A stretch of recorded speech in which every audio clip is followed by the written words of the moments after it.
Begin the Gemara today, Be'ez Hashem Yisbarach, the last daf of Masechta Nedarim, Daf Tzadik Aleph. We're starting at the bottom of Daf Tzadik Amud Beis, where it says, Omar Rav Papa. So this is continuing from what it said here in the Mishnah regarding a woman that comes and says, I had a relation with someone else, and therefore I can't live with you anymore. And the Mishnah said that there's a Mishnah Rishaina in the beginning, the Chachamim Paskin, and said, we believe her, and the husband divorces her, and he has to give her a ksubah. Okay, so based on that, the Gemara over here brings another halacha that Amiram discussed. Amar Rav Papa said, Bodik lon Rave. Rave examined our knowledge with the following question. Eishes koyin shenensa. If you have the wife of a koyin that had a relation with someone else, but it was against her will, an oinus. So by the halacha is that if she's married to a Yisrael, she may go back to her husband. Only if she had a relationship with someone else, beratzim, willingly, then she can't go back to her husband. But by a koyin, even ba'inus, so she can't go back to her husband. So now the question is, yesh la ksubah or ein la ksubah? So if her husband has to divorce her because of this, will she get the payment of the ksubah? Or no, she will not get the payment of the ksubah. And the Gemara explains what the question is. Since the halacha is that if she had a relation with someone else ba'inus, so if she's married to a kohen, it's keratzen legabi Yisrael dami. It has the same halacha. It's similar to a wife that was married to a Yisrael that had a relation with someone else willingly. So over there, what's the halacha if she had a relation with someone else willingly when she's married to a Yisrael? So over there, ain't la ksubah. She doesn't get any ksubah. So over here we say the same thing, that she gets no ksubah. As long as she had a relation with someone else that she can't go back to her husband, so the husband divorces her and he doesn't have to give her a ksubah. Or perhaps we could say, Matzi Amrele, she could tell her husband, Anah hachazina. If it was just as far as my condition is concerned, because of what happened to me, that I had a relation with someone else by force against my will, I would be fit to go back to my husband. The gavra, it's the man, it's you that you're a kohen. It's because of your status of being a kohen. This is an expression. Istachva means it's your field that got flooded, meaning it's your problem. The Eibusha brought a hurricane in your field, so therefore that's not. I'm not causing the fact that you have to divorce me.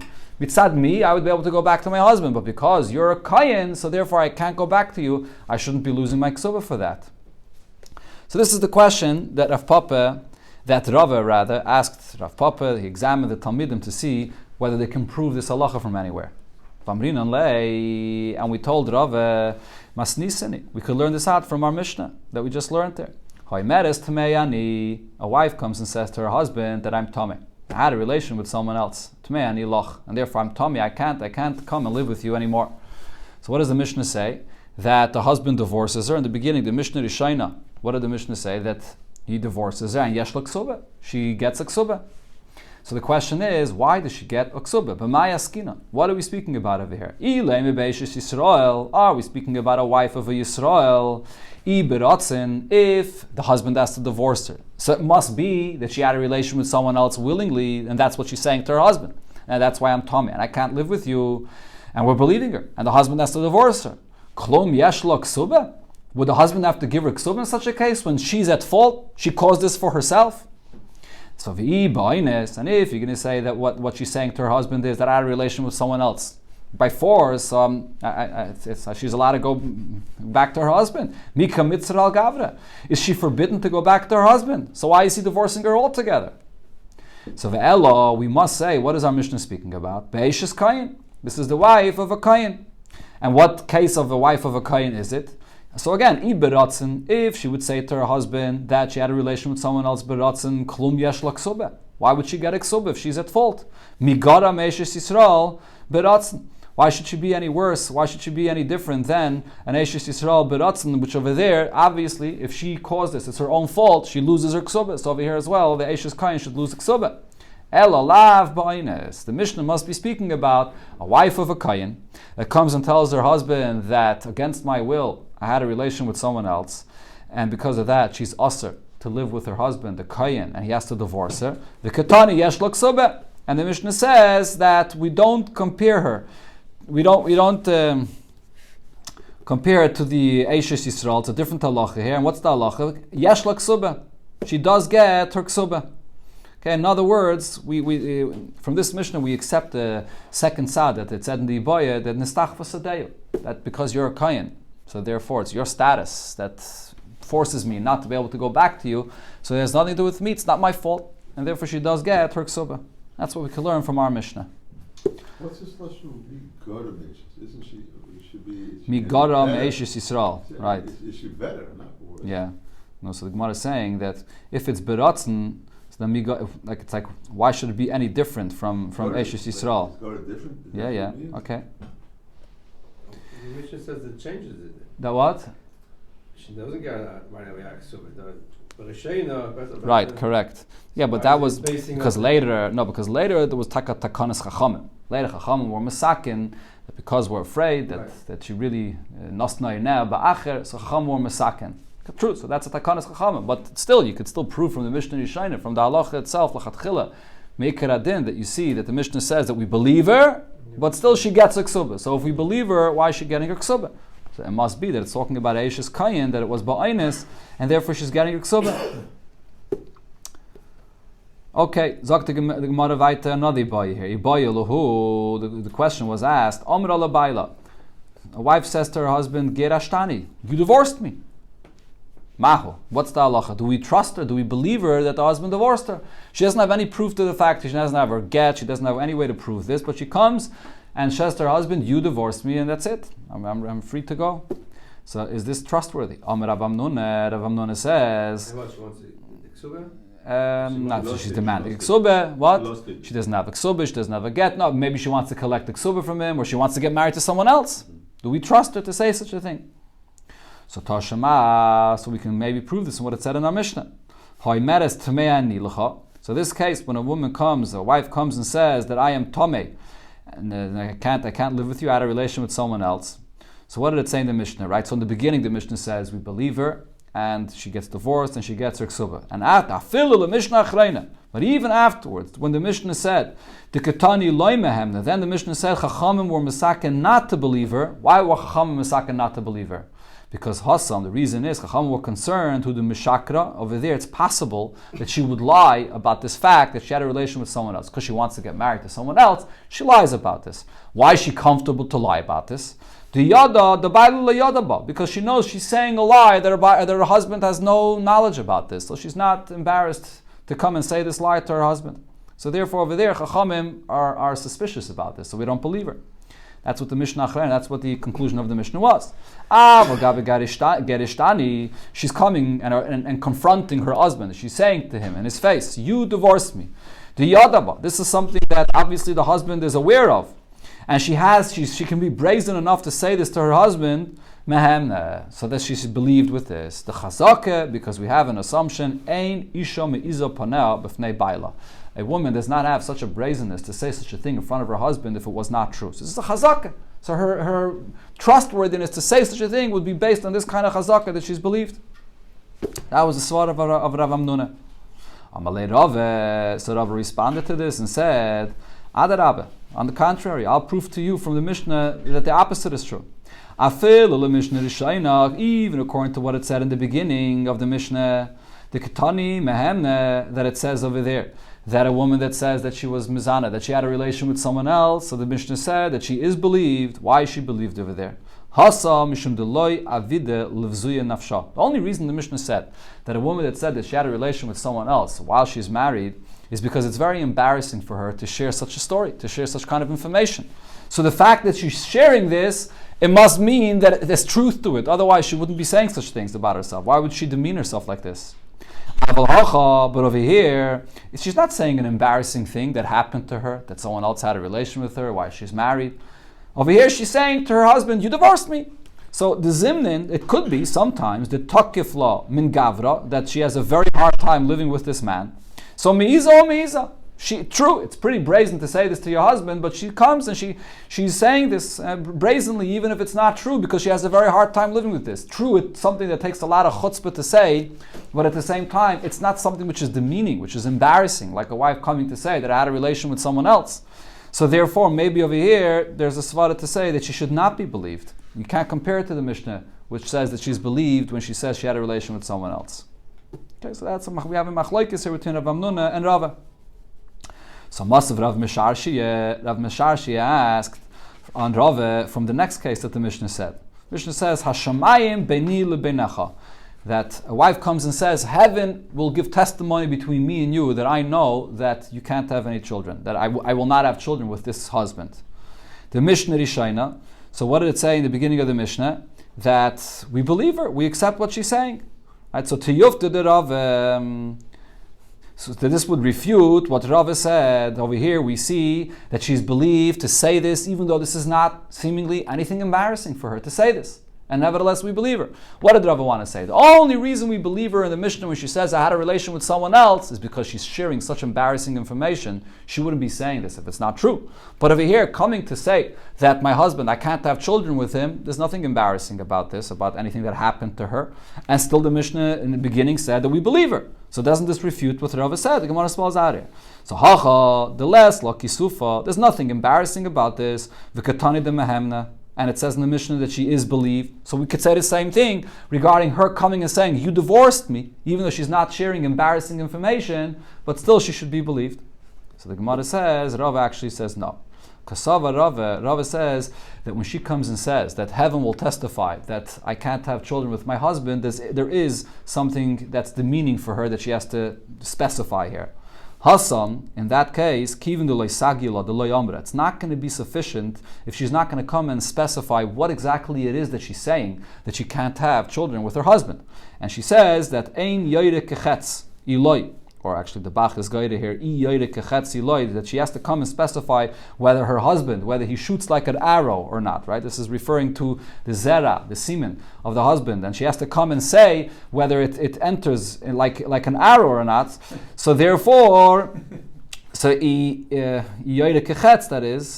so this is the way you read it again. So if this was not true, what she said, she wouldn't be sharing such embarrassing things. The fact that she has to specify this is something which is the meaning for her. So just like when she says Tameani, the only reason we believe her according to Rav is because this is the meaning, this as well is also something which is the meaning for her. And therefore, this proves that, or it could still be that this is the only reason she's believed. So it's not a question on Rava. Coming and saying that my husband divorced me is not any demeaning information. So therefore, over there, she's not believed. The Gemara continues regarding this very case itself. What we see that the Mishnah said in the end, Mishnah Achrayna. So the Mishnah said, Hashamayim beini lebeinecha. When she comes and says, heaven can testify that I can't have children with my husband, the Mishnah Achrayna. So what was the conclusion of the Mishnah? It said that we do not believe her. So to have it, you have to the Rav Amnuna. So this should refute what Rav Amnuna said. How does this refute what Rav Amnuna said? Rav Amnuna said, as long as she's coming and saying something which her husband knows of, so this is something which is a chutzpah for her to say in front of her husband, that itself shows that it's a chazakah that she must be saying the truth. But right over here, Rav Amnuna, so this is a question of Rav Amnuna. Why? Because v'hahacha. Over here, when she comes and says that heaven will testify that I can't have children with my husband, right? And the reason is because ein yoyre kechetz, because the zera does not enter like an arrow. V'hahacha the yadahi, over here, she knows this. And the baila yadaba or ubaila or the baila, and she knows that not only I know this information, but my husband knows about this as well. And the ketani delay mehemna, and nevertheless the Mishnah says that she's not believed. So I see over here that even when she's saying something, which takes a chutzpah for her to say something that her husband is aware of, we still, the Mishnah Achlana, the conclusion of our Mishnah is that we will not trust her. So the Gemara answers, Kasava Rav Amnuna. Rav Amnuna says, no, it's actually not the same. Hachanami, over here as well, when she's saying that she can't have children with her husband because he doesn't shoot like an arrow, he gufa amra, she says to herself, Nihi de bibiya yada, even if my husband knows about the relations that he has with me, biyayde kechetz mi yada, does my husband know? Does he realize whether the zera enters, the shoots like an arrow or not? My husband doesn't know about that. So she thinks she's saying something that her husband has no awareness of, and therefore this is something that she could lie about. It's easier for Mishamachim Mishakra, that's how she's lying about this. So some of Farshim say what this means is, this is just she thinks this way. It's not true. Really the husband does know. She's just not aware that her husband knows. And others say no, that the husband Taka can't feel this. The husband Taka does not know about this. So therefore in this case, she lies. She's not believed. When it comes though to a wife that says, you divorced me, which is obviously something that the husband knows about, That's something which takes a very big chutzpah, and therefore, according to Rav Hamnuna, we have a chazakah that she would not say so unless she's saying the truth. Okay, now the Gemara brings over here a few stories about different things that happens to a woman and whether she's believed. Similar to what the Mishnah spoke about, Tmeyani, that she was in a situation where she had a relation with someone else. So there was this woman, the Chol Yoime, every day, Chol Yoime de Tashmish, every day, when it was that she had relations with her husband, so Mekadme, Mashe Yode Legavra. So she would, in the morning, she would prepare water for her husband to wash his hands. So I think the Rishonim here say, Befedish, or Taisus over here says it, that we're talking about, or actually the Ranhai says it, Taisus says that we're talking about a kain, because her husband was a kain, so in order for him to eat truma, he has to wash his hands.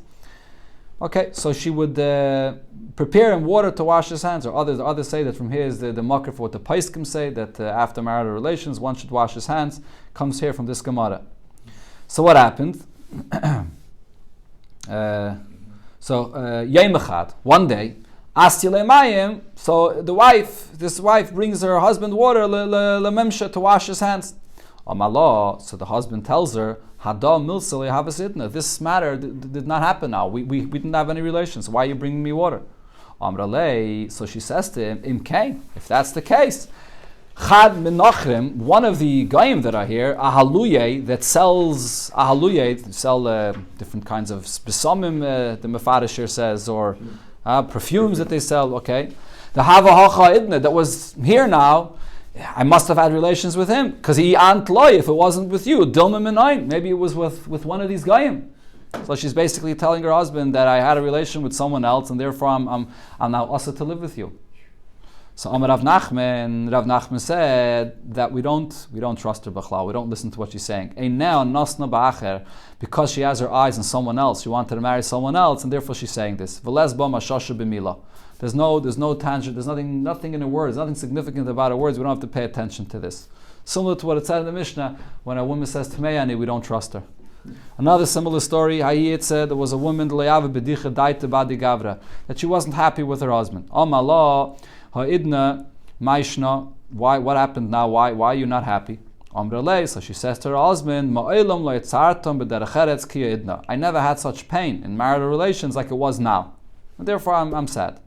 So the husband says, what are you talking about? This didn't even happen now. We didn't have any relations. So she says to him, if so, so these goyim that are naftuye, they sell neft or they sell kerosene or something like that were here now, it must have been with him, because he antloy if it wasn't with you. Maybe I had a relation with one of these goyim here. Again, so Amalu Rav Nachman, or what's the Bach say over here? Amar Rav Nachman, without the word Rav Nachman said, don't pay attention to what she's saying. She has her eyes on somewhere else, and she's just saying this to get away from her husband to get divorced. Okay, I mean, she did have a relationship. No, we're not suspicious of this b'chlal. We just think that she's with him. Huh? With him. No, she's making up a story. We're saying that she's just saying this. She's making up a story, or she's saying this. Yeah.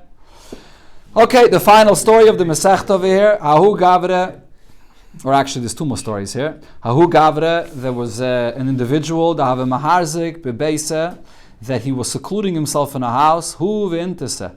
Him, this person, behaving obviously inappropriately. Him and this married, this Eishes Ish, this wife, this person's wife. All also Mari de Beisa. So now the owner, her husband, came into the house. So what happened? Parte noyef luhutza. So this man that was there in the house, and he was hiding behind hutza, behind these plants or trees. Palm trees. Okay, he was hiding there. So he burst out and he ran away. He was first he was there, but then the husband came home. He ran out and then went away. So Rava said about this, it's a sharia. This person's wife is allowed to still continue living with her husband. In other words, the question is, I was suspicious that this man was here. This strange man was here in the house. So she had relations with him.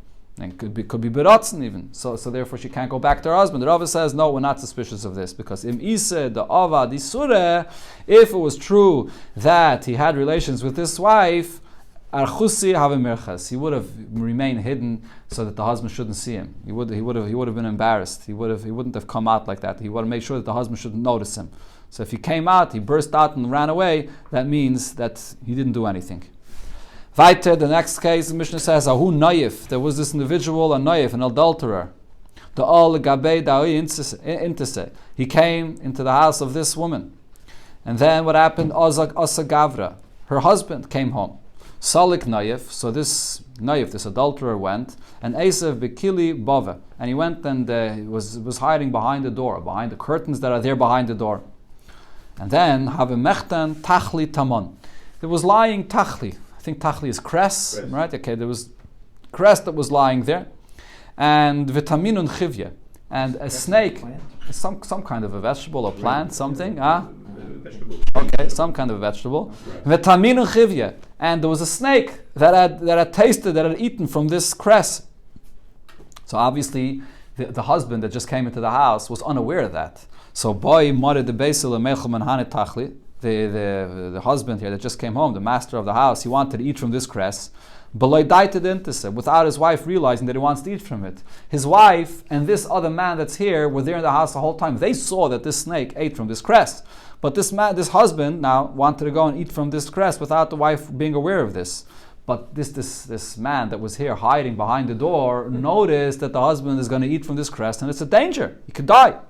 So this Nayif, this adulterer that's hiding there, came out and he said, do not eat from this cress, the Tamin Chivya, because the snake ate from this. That's the story. So now, the question is, are we suspicious that this stranger, this Nayif in the house, did he have relations with this man's wife? So Rava said about this, that Intise, or Itze, this wife, this woman, Sharia, she's allowed to go back to her husband. Why? Because im Isay, the Avadi Sureh, if it was true that this man had a relation with and he did an Isser with his wife, he would have rather that this husband should eat from the cress and he'll die. The Chsev, the Pasuk says about people that do this kind of Averi, Kinafu, or the Lashon of the Pasuk there, it says, Kiniafu v'dam biyedeyen, that the ones that are naive, the ones that have relations over here, he does the Aveda with her, so then he has blood on his hands. He doesn't mind if the husband dies. Right? So some of the Mefarshim spell out, doesn't mean that we're chayshish, a person that does such a kind of an Aveda, to actually go and kill somebody. Right? For the Vaharaya, the Halach Shulchan Aruch is, even someone that is a naive, that someone that's an adulterer, we still kashalei this, we still trust his testimony in a bezin. So over here it says, Dan biyadei, and the fact that he would allow this husband to die, even if he wouldn't kill him, but we would definitely allow him to die because he had a relationship with this woman and he wants to be able to be with her. Okay, so the Gemara asks on this Pshita, isn't this point that Rava says here obvious? We see that he saved the life of the husband, so for sure he didn't have a relationship with this woman. Says the Gemara, no, but Mao, the Taimeh, I would think to say, Yisura Avat, that this person did do an Isser. V'hai, the Amalei, the Nichale, the Loy Leimus, Baal, and the only reason why that he told him that you have over here that the snake ate from this. The Amalei again, again, this is the way we read it. V'hai the Amalei, the reason why he told him about the snake and he shouldn't eat from it, the Nichale the Leilemus Baal, and he doesn't want that the husband should die, that heavy intase alavei, that's only because he wants that his wife should be mayim genuvim yimtaku, that it should be like stolen waters, which are sweet, v'lechem sesarim, and bread which is hidden, yinam, in other words, bread that's not yours will be pleasant. So in other words, the fact that the person didn't want the husband to die, adarab, that makes his aveda, that he has relations with this Eishes Ish, even sweeter. Kamash malan, so therefore Rava comes and says that that's not the case. He would rather that the husband dies and he could have relations with her. That's the Hadran Allah, ve'elu nedarim, v'slik Allah, mesechta nedarim. So what does the Masechta finish off with over here? Such a kind of a story, right? After learning Masechta Nedarim with this subject of Nedarim, so the Masechta finishes off with such a kind of story. But we thought those generations were so holy. Yeah. So I mean, this story is, I mean, if you think about it, it is finishing off with the point of Rav is saying that even when you see this Yid, he looks like an adulterer, he looks like a Naiv, and he's someone's private home together with his wife. But nevertheless, Rav says, when you see that he saved the life of another Yid, that shows that he didn't sin. Right? Which means that even a yid that falls so low on such a level, but nevertheless, when another life of another yid is in a danger, so he's going to save another yid. Right? And the fact that he's saving another yid, okay, over here, the fact that he's saving the life of another yid, that proves that he didn't sin. Okay, that's the conclusion of the Masechta. I mean, one of the inyanim that the Rebbe speaks about, benegay to Masechta Nedarim, is the fact that the hataras Nedarim of a chacham works l'mafreya. Why does the hataras Nedarim of a chacham work l'mafreya? Because when a person makes a neder, he's making a neder because he feels like that the gashmis of Eilam Hazeh is threatening to him. He feels like that he has too many challenges of being involved in Eilam Hazeh, so he takes upon himself a neder to separate from Eilam Hazeh. When the chacham is mated the neder, what is he doing? He's really revealing to the yid, you think that Eilam Hazeh is a problem for you and therefore you have to separate from it. Mitzad your neshama, you're strong enough to be able to deal with Eilam Hazeh, you don't need all of this. So he's really oiked the neder l'mafrei because he's revealing the true connection that a yid has, and therefore wherever he goes, he doesn't have to feel threatened by anything. You don't have to make any of these nedarim. Right? So the Masechta sort of finishes off over here with this point, looking at who a yid over here is, that this woman is allowed to go back to her husband, and this yid that was here, so Take, he had this big nisayin, he was in a place where he almost did an aveda, but look, we see that afterwards in the end, he saved the life of this husband, and therefore that itself proves that he did not do an aveda. And then really he's still connected, he's still a yid. That's an idea that you could say regarding the conclusion of the Masechta related to the whole inyan of a neder and being megala, the truth of who a yid is. Okay, hadran alach Masechta Nedarim, v'hadra chalon, dait malach Masechta Nedarim, v'dait chalon, l'nisnashim malach Masechta Nedarim, l'nisnashim malach, le'bam v'dem, le'bam v'dasi. Someone actually said to me an interesting thing. When you say this nusach of the hadran alach in the end of Masechta Nedarim, but you say it in the end of any Masechta, but especially at the end of Masechta Nedarim, maybe you should say Beli Neder. You say, what is the translation of these words? Hadran alach Masechta Nedarim. We're going to review, we're going to come back to you and review Masechta Nedarim. Okay. Makes sense. Okay. Okay. He puts an interest